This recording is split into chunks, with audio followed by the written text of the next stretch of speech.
Hello friends, Savle here. Welcome to episode 7 of Planescape Torment. Yeah, so I reloaded an old save, and it's not for the reason that you might be thinking of. I'm fine with the consequences of me killing Angyar and his wife accidentally, but what happened was that I couldn't get this quest out of my journal. It just wouldn't update. It just stayed here, even though both Angyar and his wife were dead, which presumably means it's kind of impossible for me to complete the quest in any other way. And I actually thought about this, and I came to the realization that this would be so annoying that I would hate it for the entire rest of the playthrough. So I have decided to reload an older save. I'm sorry, okay? This is not something that I want to do ever again, but like, I think I have to this time. I don't know if this is like a bug with the game, like if the developers forgot that it's an option for them to die and forgot to mark it as a completion state for the quest. I have no idea what's happening, but I think we're going to do this one again. So, yeah. I mean, honestly, in hindsight, I was kind of updated my journal. I was kind of happy, or not happy, but okay with my outcome after last episode. After I recovered, I was like, okay, that's actually kind of funny. It's cool that it turned out this way. But yeah, this little thing made me change my mind. So I'll just do what I did last time. I'll show him the Dustman contract. I took it from a Dustman named Mortai. And, well, then I picked, I expect you to pay for it, is what I did. And now, if I choose this, he's gonna attack me, which is what happened in the last episode, I believe. So I think I'll try to be more generous this time. Man, I really hate changing my initial decision like this, but it would just annoy the hell out of me for the rest of the playthrough if the quest stayed there and I was like, I know I did it. Unless there is something else I could have done. If there is something else that I could have done, and this was a bad decision, please tell me. But otherwise, I guess I'm just gonna tear up the contract. So yeah, Angyar is a gigantic asshole, but I guess I'm gonna tear up the contract for him. Updated my journal. You tear up the parchment, and Angyar's eyes follow the bits of paper as they float to the ground with a desperate look. He shudders slightly, then straightened as if a great weight was lifted from him. He looks like he is about to thank you, then stops and stares at you suspiciously. Nothing's free, not in the Hive, Cutter. I don't know, my greedy nature is getting the better of me again. This is like I'm trying to be the ultimate good guy. This is like I want to be a superhero. I'm not trying to be a superhero, okay? I'm trying to survive.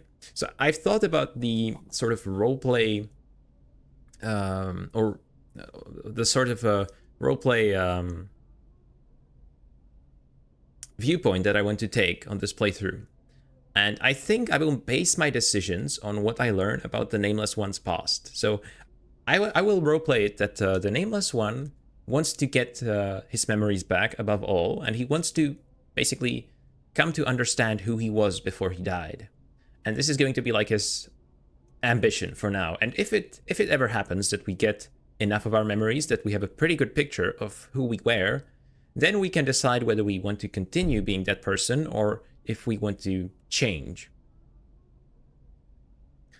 But yeah, I was thinking a lot about what a person with this sort of amnesia would want to do, and I think this is like one plausible option here. So, well, if you feel the need to pay me, I had some questions. Angyar nods. Ask your questions. Okay, 750 XP for that. That's actually more than I was expecting. Yes, can I ask why you signed the Dustman contract? Perhaps it's the sheer amount of riches and wealth that surrounds you that distracted you. We have less than nothing, and I needed Jink. Didn't seem to matter too much at the time where it might come from, and selling me body to the Dusties is a lot more honest than most work around here. Well, what caused you to change your mind? It's just... I saw one of them zombies on the streets a half-month ago. One of them zombies that work for the Dusties, and it stabbed me in the heart. I knew I'd made a mistake. I didn't want to be any part of that after death.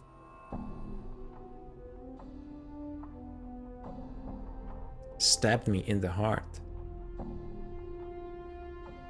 Well, we've all had our share of mistakes, is presumably the best option for someone like the Nameless One to say. I suppose so. Yes, I still have other questions. I'm looking for a man named Ferret. Do you know where I can find him? Angyar nods. Aye, that name be known to me, and not a fond name it is either. What can you tell me about him?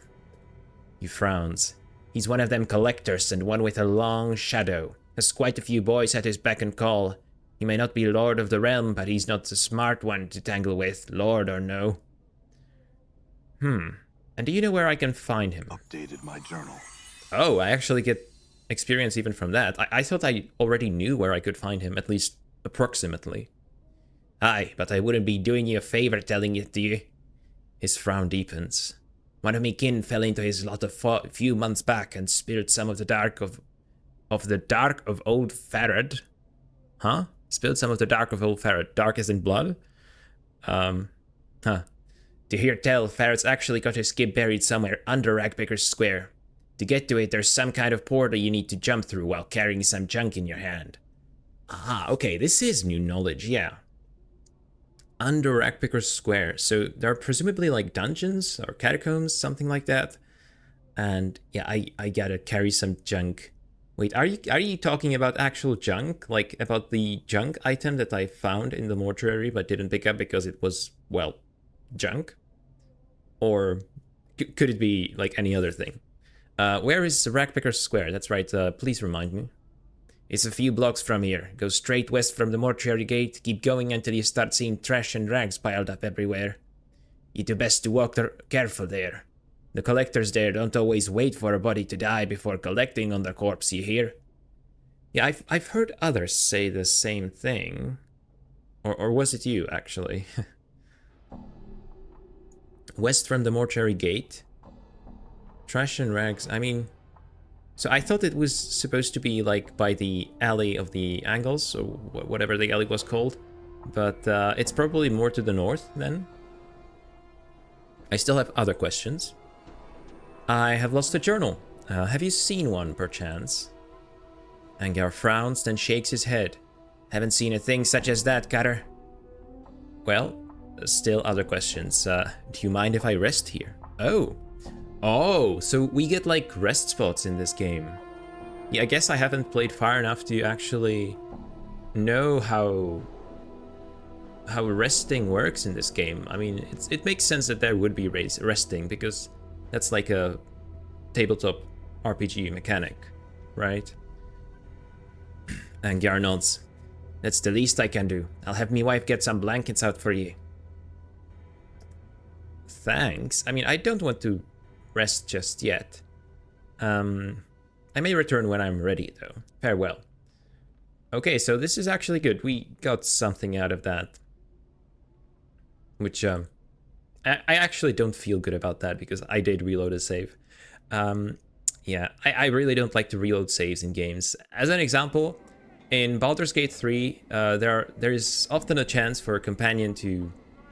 or a potential companion to die. There are several times you meet someone who can become your companion, but if they die, they just never will. And that happened to me, I think, twice over the course of my first playthrough, and I just let both of the companions stay dead forever. And I just like treated it as part of my own story. So just to illustrate that this is not me trying to save scum because of the outcome that I didn't like. This is actually just me trying to make sure my journal is not full because I'm a perfectionist and I hate seeing stuff like that. What is this place? Is this the... Oh, this is a tomb. Interesting. This sarcophagus appears to have been here for centuries. There is no lid. The exterior seems to be made of solid stone. Right, we've seen something like that before. Was this the same tomb? Could have been. Could have been. So I'm seeing that there's actually it's actually dark outside, so maybe I should rest now that I have the chance.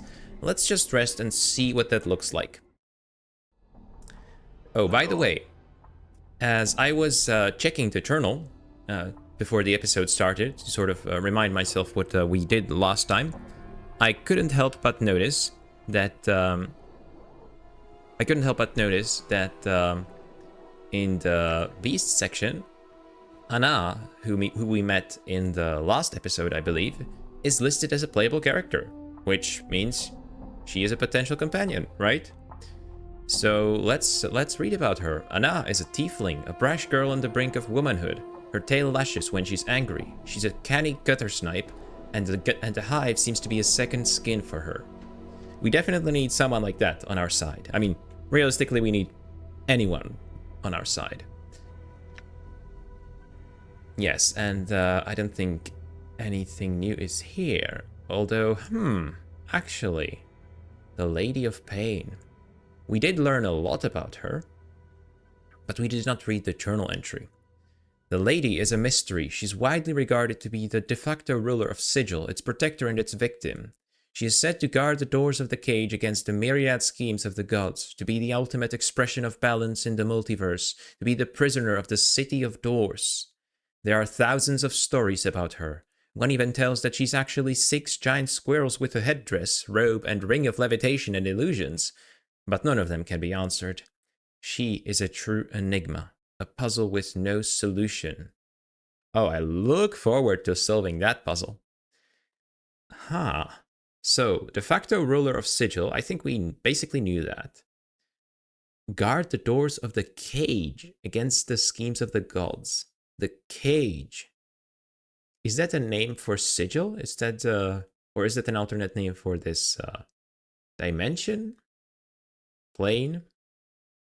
The prisoner of the City of Doors. I think the City of Doors is Sigil, right? 1,000 stories about her. Well, she's obviously not 6 giant squirrels, but from this we do learn that rings of levitation are a thing, apparently, and illusions are a thing. Which, yeah. All right. I'll check the rest of the entries before I end the episode, hopefully. So how can I rest? I gotta talk to Angyar again, I guess. You see Angyar. He looks much better than before. Some color has returned to his face, and his eyes have lost their haunted look. As you approach him again, he turns slowly to face you, and he snorts. If it isn't the Hive's own saint of sods, salt like myself. What can I do for you? Well, I wanted to rest here. I suppose I'll choose the questions. Okay. Do you mind if I rest here? Yeah. Thanks.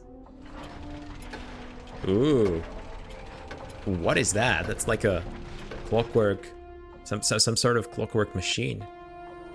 And I have rested for 8 hours. Good. A nice 8-hour sleep. And it's daytime again. So we can keep exploring. By the way, yeah, I said that I checked the journal for quests. So there's this one, right? So we should look into the matter of the Mausoleum's Walking Dead. North and west of the Dustman Memorial. Make a semicircle over my heart with my right index finger, then an entrance would open. Yeah, that sounds like something we could do. So, north and west of the memorial, outside of the mortuary. So, would that be...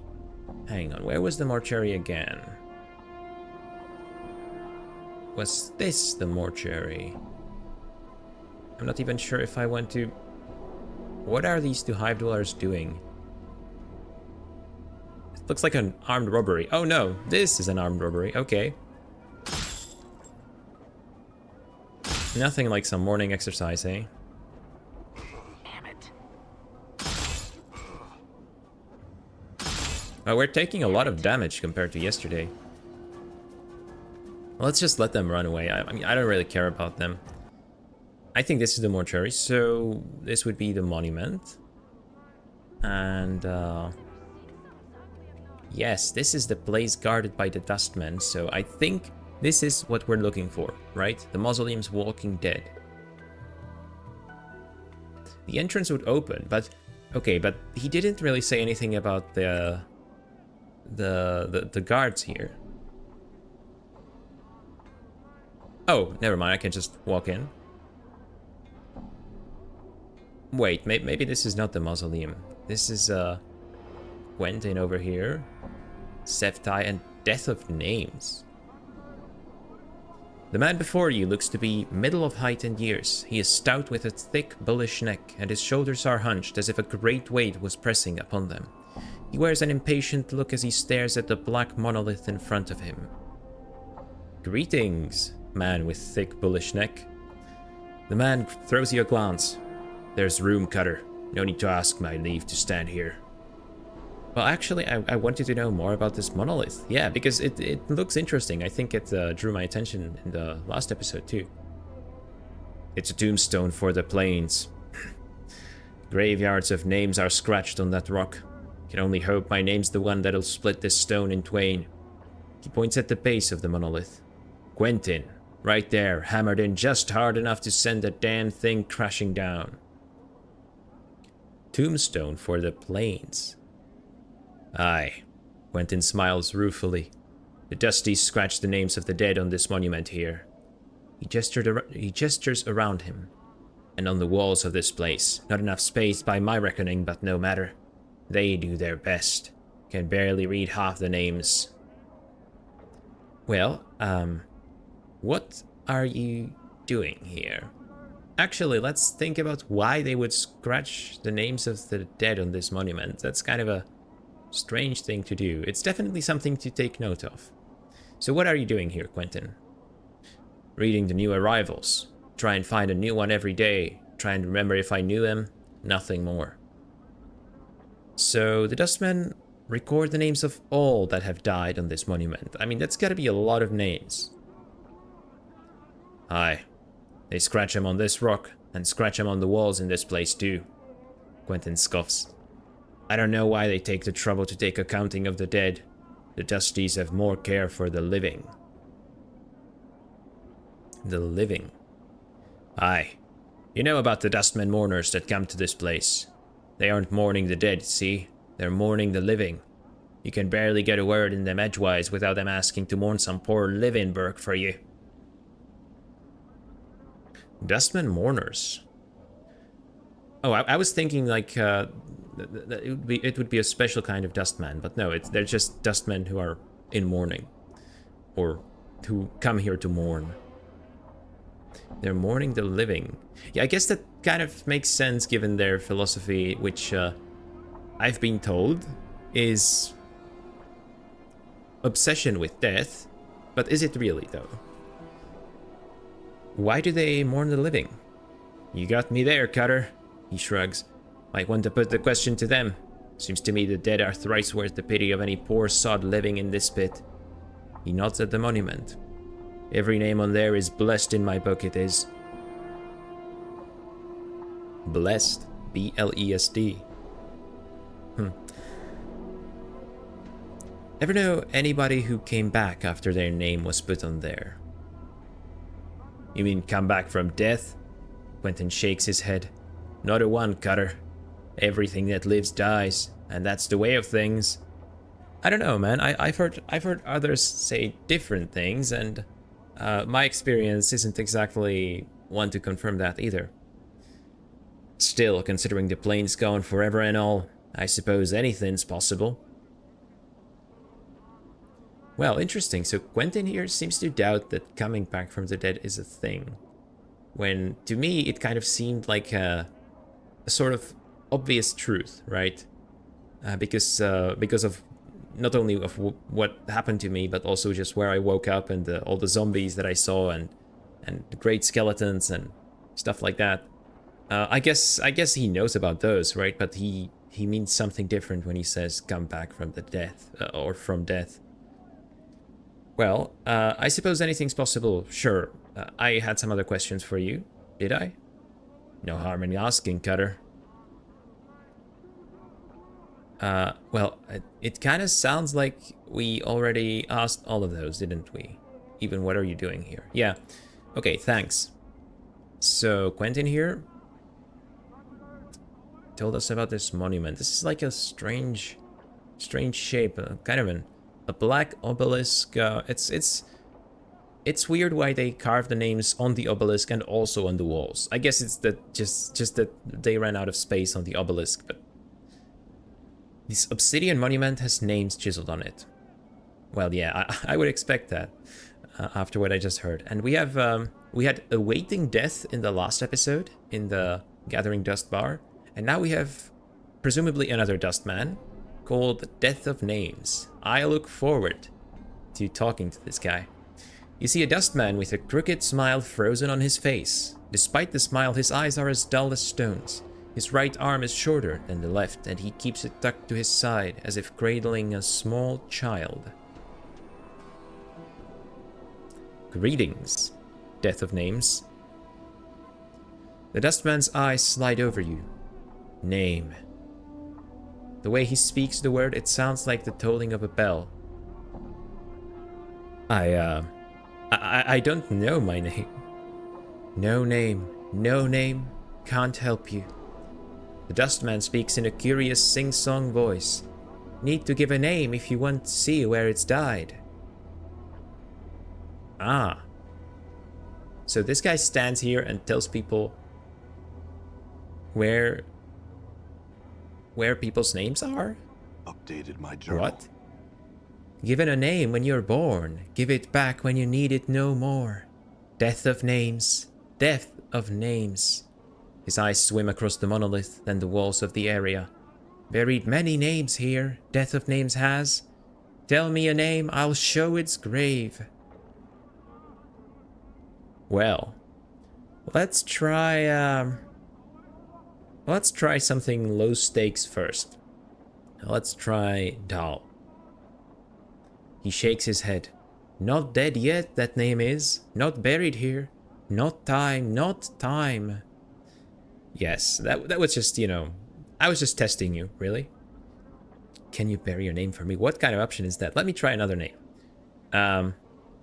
Once again, his eyes seem to slide over you. Name.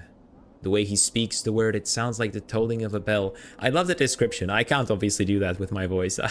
I'm not a good enough voice actor for that, but well, I'm not a voice actor at all. But it's a nice description. I like this guy. Okay, Deonara, maybe. His eyes roll to the back of his head, then pop back. With a wild gleam, his eyes run across the walls of the monument, scanning the names at inhuman speed. He then points at a section of the wall. Buried. Well, let's examine the spot he's pointing at. That's super interesting. Chiseled into the black stone in tiny, cramped writing is the name you requested. It is almost lost beneath the sea of names around it. Oh, that's it. He just found the name and that's it. I guess I was expecting a little more. Let's try the name Adan. Is that a name that we heard somewhere? It sounds familiar, but maybe I'm misremembering. Oh, I think we did, yeah. So, not dead yet, of course. Can you bury a name for me? I don't know, that sounds almost like a threat. That's mysterious, but I'll pick that option to see what happens. He nods, then unfolds his small hand from where it is cradled on his side. It looks atrophied. It is the size of a child's hand. Cost Jink to bury a name. 3 coppers. 3. I can choose Quentin? I mean, I'm not sure why I would want to do this at this stage, but it's good to know that it's an option, I think. Not sure what it's good for exactly, but I'm sure we'll figure it out eventually. And we have Sevtai, which doesn't look human. What kind of race would this be? This is not a tiefling, right? I see no horns, I see no tail, and these are like goat legs. Okay, Sevtai. This woman's face looks broken and she is covered in scars. They look like bite marks and fingernail cuts. She is cradling the shreds of several rags in her hands and is staring emptily at the wall of the monument at the names there. Greetings. Sst! Get you back. The woman's teeth peel back, displaying a row of black canines. What do you want of Septai? What's the matter? What's wrong? Those chaos men wrecked my cart, attacked me and killed 3 of my sisters who tried to stop them. Not sisters anymore. Now there's nothing but names on this memorial wall. Chaos men? Have we heard of Chaos men before? 3 of my sisters who tried to stop them. Chaos men? Chaos men. A faction, they says. What they are is an adult bunch that runs wild through the Hive and it does whatevers they please. We never did no harm to them. Then they lope in like dogs and tear apart anything within their reach. Who are these Chaos men who attacked you? They're a Hiver gang, a bunch of adult sots that call themselves the Starved Dog Sparking, or some such barmy nonsense.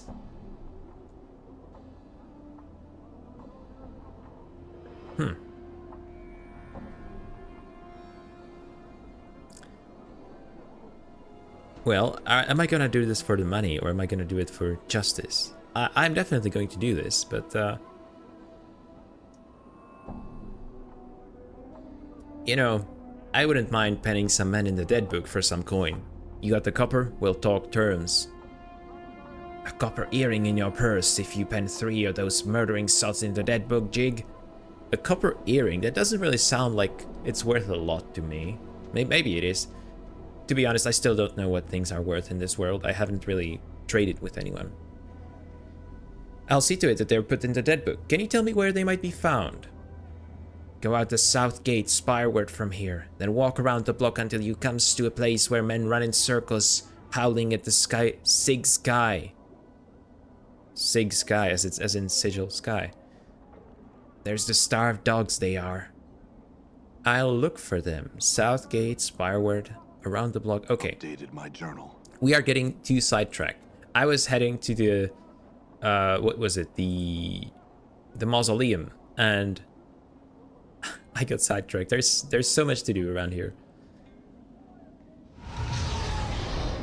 And this is a portal, apparently. Should I get sidetracked again, or is this the Mausoleum?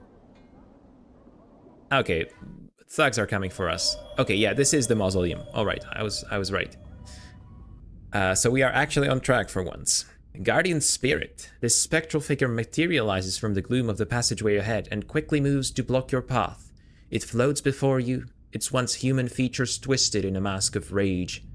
Defilers, leave this place at once. Hello. Leave now. Its booming voice echoes down the halls. This place is forbidden to the living. Leave while you still can. Okay, I will consider leaving, but I have some questions first. Seek your answers elsewhere.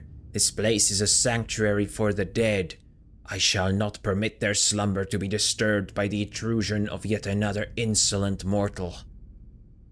Another insolent mortal, you say? Has someone else been here? If you must know, yes, there is another intruder, who even now continues to violate the sanctity of these hallowed halls. The anger in the spirit's voice fades. He seems somewhat saddened by the admission. The souls of my brothers and sisters cry out for peace. Well, who is this other intruder? He is an evil coward who wields great power over the dead. He seeks something within these halls. What it might be, or what his purpose is in seeking it, I cannot say. Well, why don't you drive this intruder away, as you're so determined to do to me? I cannot. The coward has sealed himself within the inner chamber of the Mausoleum. He has erected powerful wards that bar my entrance into the chamber. It is from there that he calls upon his dark arts to awaken my brethren and bend them to his evil will. Well, perhaps I may be of assistance to you. I wouldn't say the second thing because that's kind of snarky. The spirit remains silent for several long moments. You can almost feel the weight of his lifeless gaze upon you. Yes, you might prevail where I have failed.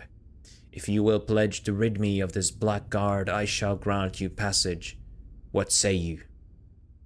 I'll do it, of course. I mean, I need to get inside anyway. So be it. The spirit slowly begins to fade, until only the echoing of its disembodied voice remains. But take heed, tread lightly in these halls, lest you join the others in eternal rest. Okay, that was threatening. I'm not too worried about eternal rest though, because I feel like I've already died a bunch of times, so I'm gone. I'll try to be careful anyway. I'm wondering how difficult this situation is going to be combat-wise, because I don't have any sort of amazing equipment, right? I have a bunch of charms that I could use if I really needed. And my health is almost full, which is good, but well, maybe I should think about what sort of weapon am I going to use against this intruder, but I have I really have no idea who they are yet. Could it be, Feed the intruder. Yeah, so Norosh was concerned about the Walking Dead, so we're basically killing two birds with one stone. An intruding necromancer. Powerful wards. Am I seriously ready for a necromancer with powerful wards? I don't think I am, which is why I saved. Almost without thinking.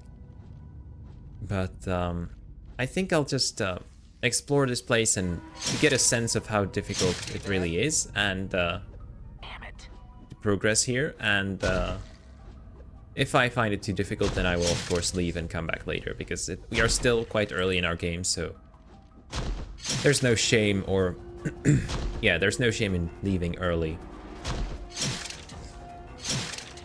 Okay, these skeletons seem to be pretty easy. Actually, I should probably be using crushing damage against them. What am I using? I'm using slashing, right? I probably want to do something like a hammer. I could have switched it from here, right? Let's see. Die. Oh wow, okay. Yeah, that works. Quick loot. The skeletons don't drop any loot, not even like bone dust or something.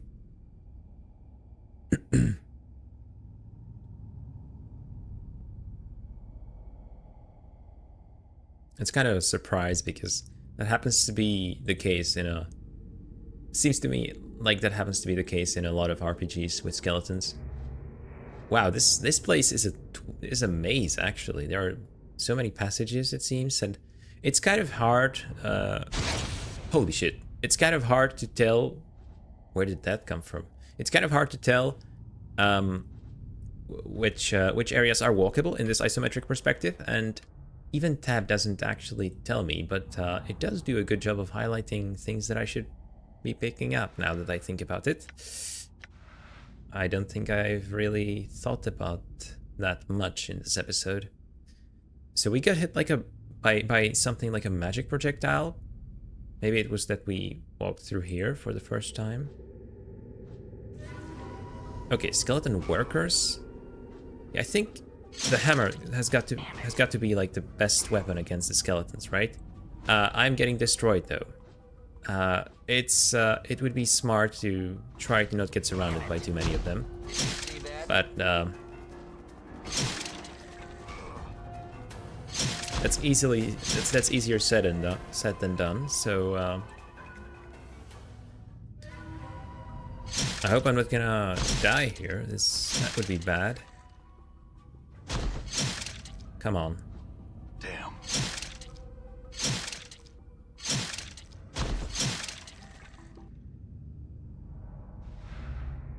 Alright, a silver ring.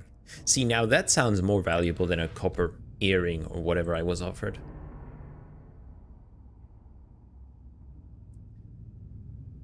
Well, it would be a good idea to heal the Nameless One.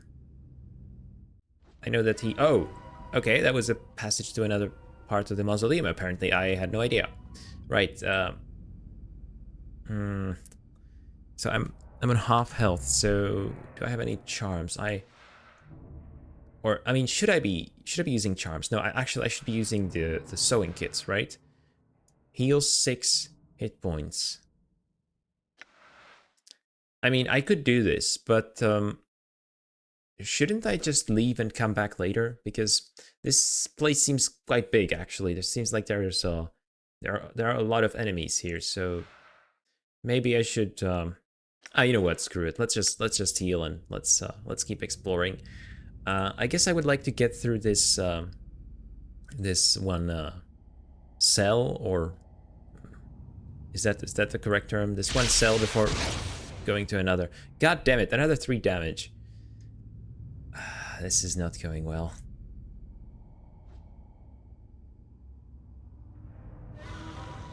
Oh, nope.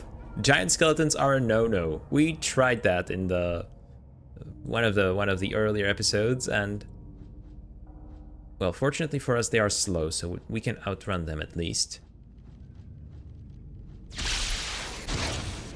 Is there a way to avoid the magic projectile? Or is it just like it's gonna get you every time? Maybe if I had some sort of a magic shield or something like that, I could, but yeah.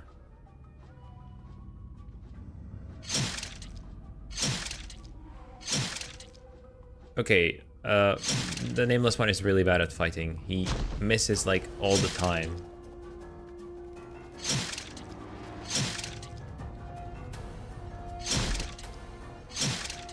Which is why I'm losing so much health. It's really Mort who's doing the heavy lifting here.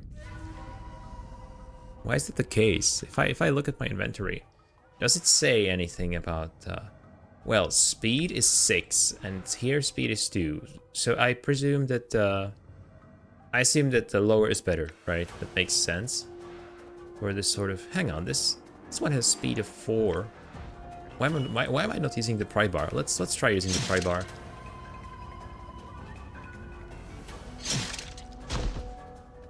Doesn't do anything for my hit chance though.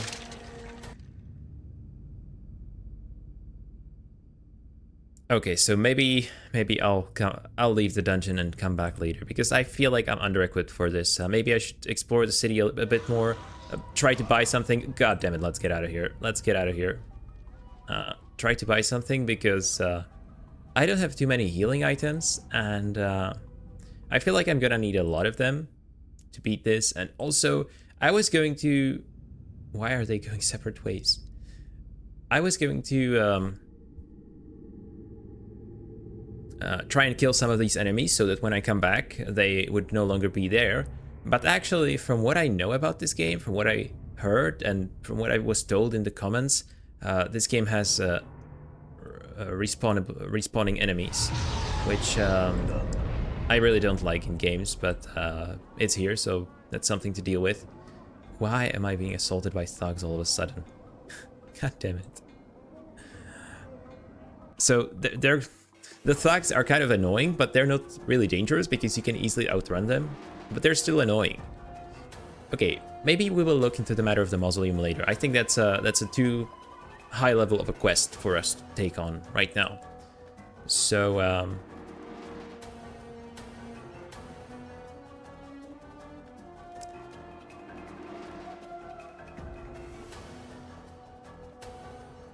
let's do something easier, like find a guy. That's much easier than exercise a haunted mausoleum or whatever. Or kill a necromancer. Yes, so the marketplace. He's in the marketplace somewhere in the Hive. So realistically, what I want to do right now is to just find the marketplace, because that's where I will find some supplies. That's where I will find this guy that I need for the quest. So let's go to some places I haven't been to yet.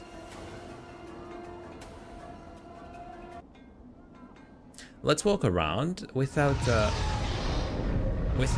going into interiors though. Let's walk around and just sort of get a sense of where everything is. Yes, this is the Obelisk. That's so that would be the Dustman Monument. This was the Gathering Dust Bar. Actually, you know what? I don't think I finished talking to everyone in the bar, so maybe it's time to go back to that. God, this is a chaotic episode, isn't it?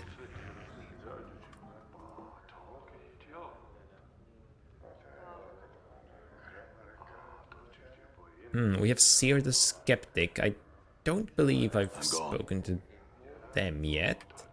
And yeah, we have some people here, like Emmerich. Oh, that's right, we were going to speak to Emmerich too. Yeah. I think I should probably just focus on some of these kind of early game quests more before I do something like the Mausoleum. Alright, Sere the Skeptic it is. As you approach, the elderly woman turns and stares at you. La, look who's come a-calling on Sere today. Death's dearest son. She looks you up and down, then shakes her head in disbelief. By every power in its mother, boy, what crypt did you crawl out of? Well, let's say, I'm fresh from the mortuary, actually. Let's be straight with her. That's so. Sere raises an eyebrow. Warms my ears to hear you gave that place the laugh, boy. Not much of a watering hole for one who isn't relieving themselves. She sniffs. Shh. Too many cobwebs and dusty minds. Wow. You don't like the mortuary. Aren't you a dustman yourself? A dustman, I suppose. Sere sniffs. Shh. I've seen enough sand pass through the hourglass while wearing these robes. His body's almost ready to pay the ferryman. She chuckles, but there's not much mirth in it. Well, are you afraid of dying then? Course I am, boy. Who isn't? Well, I don't know. I kind of expected the Dustman not to be, but people are people. They are not the factions that they represent. She frowns and glances around. Well, except Dustman. Well, there we go. That's what I just said. They're not afraid because they've been swallowing so much of their own bat droppings over the decades they've blinded themselves into thinking that death is some kind of release. Shh. Yeah, it makes sense now why she's called Sere the Skeptic.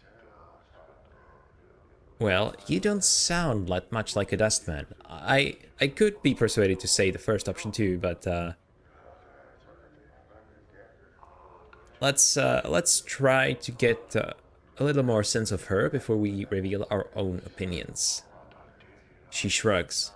I guess the Dustman robes don't fit me as well as they used to. What happened then? She shrugs. Life, I suppose. She frowns. Ha! Never you mind. I won't bore you with the niggling details. Oh, no. Please do bore me with all the details that you can tell me. I'd like to know. Oh, would you? She looks at you skeptically. Shh. How old do you take me for, boy? Old. She snorts. Well, you're wrong. I'm really old. Now I've spent most of my long years teaching dustmen. I've seen many dustmen whelps grow within our order, taught them the ways of the faction, kept the faith, preached the tenets of the faction. She frowns. And so on and so on. No questions, no doubt. This life was merely an antechamber that led to the true death.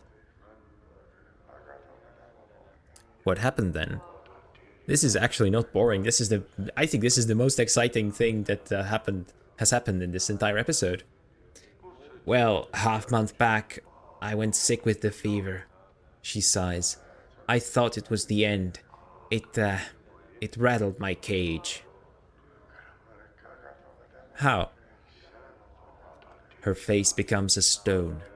There's something about having your faction members circle around your deathbed like a pack of pale-faced ghouls, nodding and agreeing that your suffering and dying is all for the best. Oh, Sere is so fortunate. She shall soon be relieved of the burden of life. Burden of life. That's when it struck me. Oh wow, that's a powerful testimony right there. Yeah, I can't imagine what that would be like. That's definitely something that causes you to rethink your whole life, doesn't it? That? What struck you?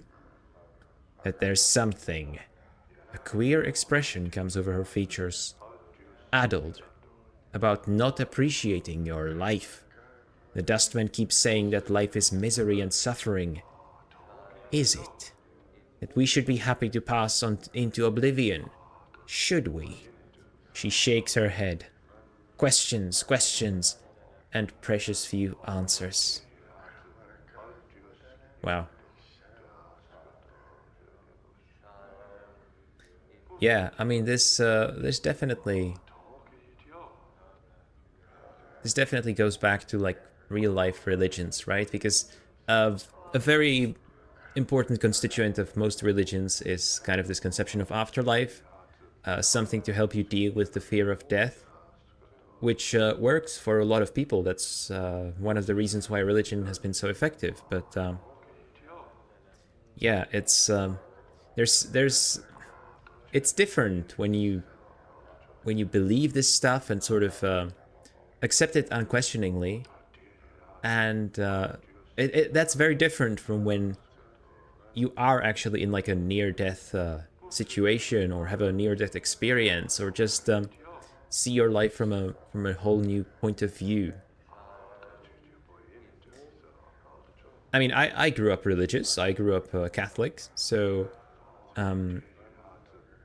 I guess I was also taught this sort of philosophy too. There were definitely significant differences, but like this is definitely something that you could take away from Catholicism. So I think I understand this way of thinking, and I understand the way this woman is feeling. But she is so advanced in age, and she has been doing this her whole life. So it's really still difficult for me to imagine what that would be like, to just completely rethink your entire life right as it's about to come to a close. I mean, yeah, precious few answers. Answers are what we would like, isn't it? But would we really, though? Sometimes it's better not to have the answer. Well, it doesn't sound like you believe in the Dustman philosophy anymore, Sere. I suppose I have got a swarm of doubts all buzzing in my skull. She rubs her temples. Hard to get them all to be quiet sometimes. They need to be fed some answers, and I haven't got them all worked out yet. Well, what will you do to work them out? To be square, boy? I don't know. Sere sighs. That's the problem with doubt. I can't even trust that what I'm feeling is true, or if I'm scared of death only because of my brush with the fever, or even what I should do. Is this a passing thing? I don't know. That's actually a really cool reflection, because, see, when you're a teenager and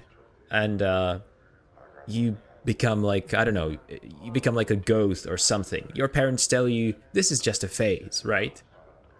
But really, when you think about it, life is just a phase, right? And every phase of your life is just a phase. So whenever you undergo like a profound transformation in your thinking, it could be that it's just a phase, or it could be that you will stay that way until your death, which I guess it comes down to what it is, but to me that seems less likely overall. But yeah, it's just a phase. But also, even if you have a short phase of something, it still changes you. It still enriches you as a human being in a way, right?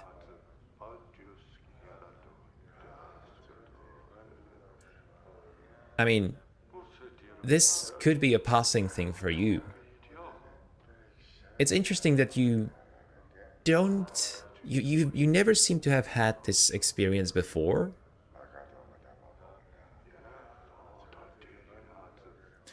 And I can advise her whether to stick to her faith or stick to her skepticism.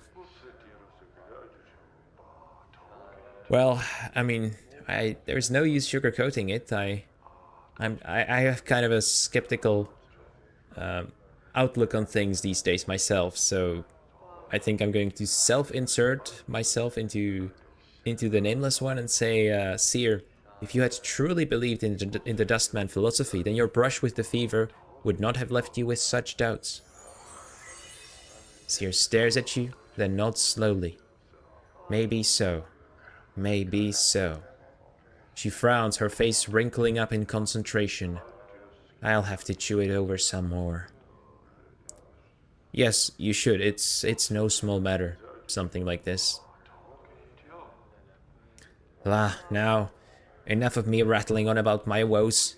Sere stares at your scars. You look like you've shared a few handshakes with death yourself. Hasn't that changed your views somewhat? Doesn't it make you appreciate life a bit more? Ah, okay. I get to share now. Well, my brushes with death are a lot closer than those of other people. I can't seem to die, at least as far as I know. Maybe I am dead. Maybe this is the afterlife. Maybe it actually is. That would be an amazing plot twist. Sere blinks. You're rattling my coffin. It's true. I mean, you shared your deepest doubts with me, Sere. I'm going to share what ails me with you. Strange are the ways of the plains that I've seen too much to throw any tale out with the wash.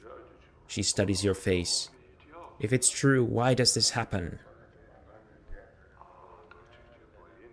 Look, you seem like an honest dustman that I can talk to, so I'll just say, all I know is I woke up in the mortuary with no memory and covered with enough wounds to kill me 3 times over. Now don't be saying that too loud. She glances around. Most peculiar. Never heard of anything like that. Shame about the memories. Do you have any idea why this happens? Nay, not one. Never knew anyone who death wouldn't take. Until now.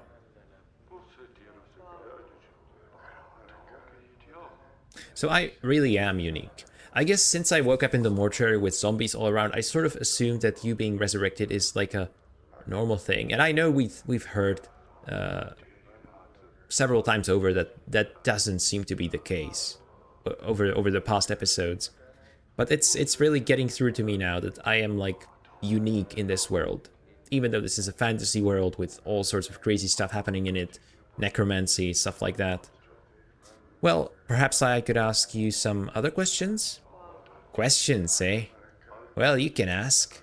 Sere looks at you with a steely eye, then smiles. Crypt crawler.